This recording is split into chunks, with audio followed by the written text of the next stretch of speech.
Conversation Episode 1.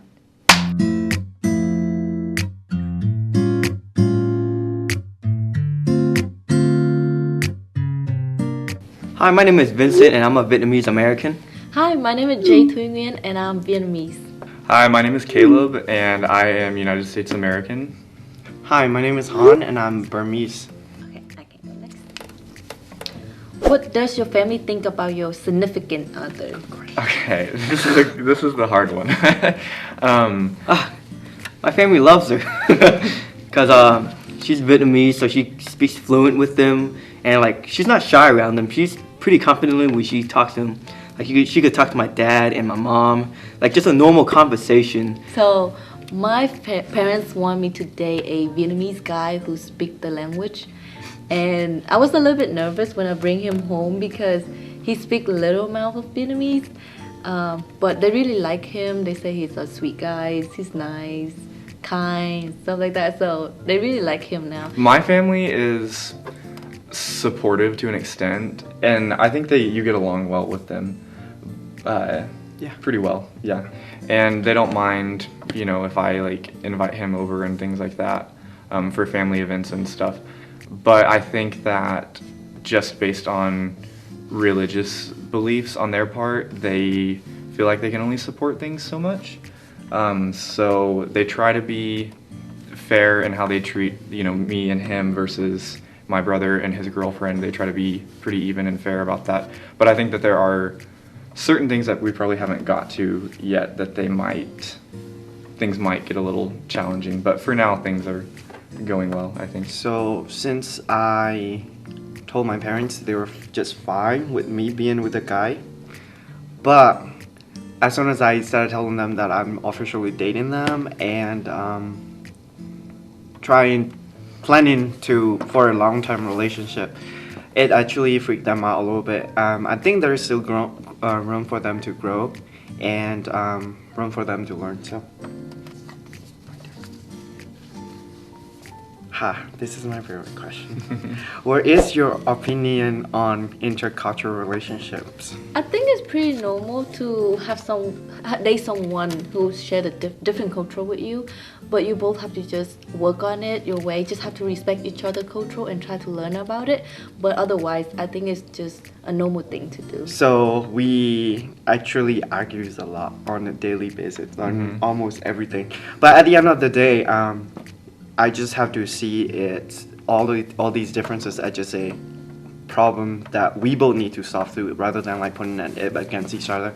And I just have to listen to him sometimes why he thinks this way so that I know his reasons, and I have to reflect on my own values and just find a solution where we can meet each other in the middle. It is a bit hard, especially when I can't really speak Vietnamese that well.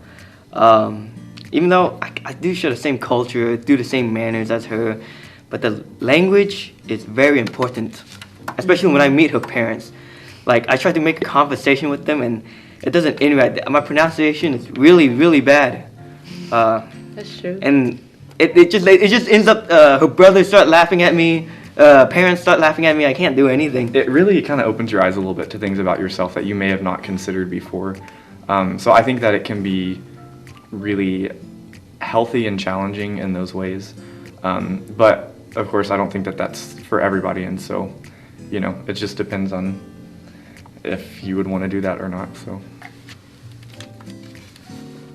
what is your opinion on sex before marriage? It can happen, it cannot happen. I just agree that if you are having someone that you really care about, and if you think that person is worth it, go for it. Doesn't matter what time. Well, I am born and raised Catholic, and we believe that we should have sex after marriage, but I don't agree with that because I think sex is an intimate intimate thing to do with your significant others, because even though it's intimate, we get to learn a lot about each other, our likes and dislikes, and it shows that we're comfortable with each other. I grew up Christian, and so therefore sex before marriage was not on the table at all. But I think that after seeing how like actual couples like actually function, I think that there are positives and negatives to it depending on the couple. So I try to be a little more open-minded about that. For me, I think it's pretty normal to have sex before marriage nowadays. Most of the people do it anyway, and I'm not Catholic, so it is normal for me to have sex before marriage.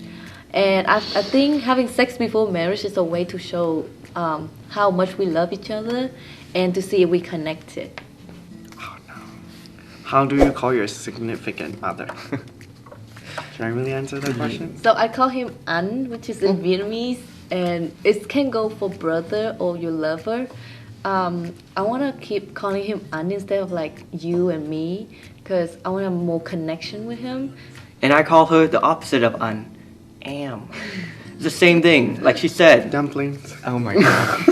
Either I call him dumplings, or either I call it Jingao, which mean in Burmese a troublemaker. And I call you baby a lot. And then I also, he taught me a chit, which is like babe or love in Burmese, so that's what I call him sometimes. Do you experience any challenges in your relationship due to cultural differences? I can't even describe it. It's just too many things. I would say a big one is how we are when it comes to social obligations. I'm a lot more independent-minded, and I think that's a more American mindset to have. You were a lot more like family-oriented and like kind of expected us to do everything together, and I was kind of like, I need my space too. Yes, like I said, language. Let me give you a good example of that. Especially to my grandma. She speaks only Vietnamese, so it was very hard to communicate to her that one time I was telling her that I have a girlfriend in Vietnamese. I was like, "Gan gop bao," and I said it in serious tone. And she was like, "Oh, what? Bao?" And then she laughed at me. She's like, "Ha, you hit my stomach." I was like, "Oh, ha, yeah, bao." And she's like, "Oh, you stupid," in Vietnamese. She's like, you idiot. What? You have a bao?" But like, little did I know that like there's a lot of bo stuff, like bao, bo, ba, and all that stuff. So I said to her that I was basically pregnant, because it was supposed to be bo, not bao. Okay. So I was like, I got ganga bao. That means I am pregnant.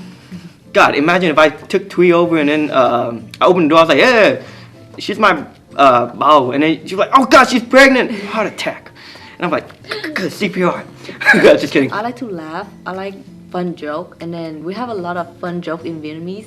But when you translate in English, it doesn't share the same meaning. So like when I tell him a joke in Vietnamese, he doesn't understand it. So like when I translate it to English, he's just like, okay. Because they don't share the same meaning, the same funny. So like sometimes I found it to be a little bit boring because I really want to share him a lot of jokes and stuff like that, but he can't understand. So I have to like go talk with my friend, and then sometimes he feel left out when we speak Vietnamese because we all laughing and he's right there just like, okay.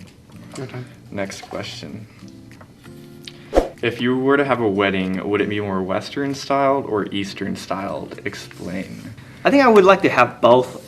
Since I was born here, I already know like I guess the United States of American traditions, but I also see the Vietnamese side. Cause I also want to like make my parents happy and proud that I'm celebrating how they celebrated it. Yeah, I do agree. I want to do both, especially when most of my family is in Vietnam right now, and I want to do a traditional wedding so that they can see. Because my grandma really want to see me in like a traditional wedding dress, so that's what I want to see. But I also want to keep up with the modern style, and that's why I want to do both Western and Eastern wedding. We've talked a little bit about this, but I think we would do maybe a little bit of a mix, because from my understanding of what he said about Burmese weddings, there's not really room in a Burmese wedding for a same-sex couple, so it would have to be a little bit more modern in that sense. But I think that we would certainly have elements of Burmese culture in the wedding as well. I mean, yeah, we can combine two different cultures and incorporate into one, so fine with that. Thank you so much for watching the first episode of ConversAsian. I hope you enjoyed watching all the couples we had on the special Valentine's Day episode. If you like the content, feel free to subscribe to the channel here to see what else we have in store. And if you want to see behind the scenes, feel free to follow us on our social media linked down below. And as always, thank you so much for watching, and I'll catch you in the next one. Bye!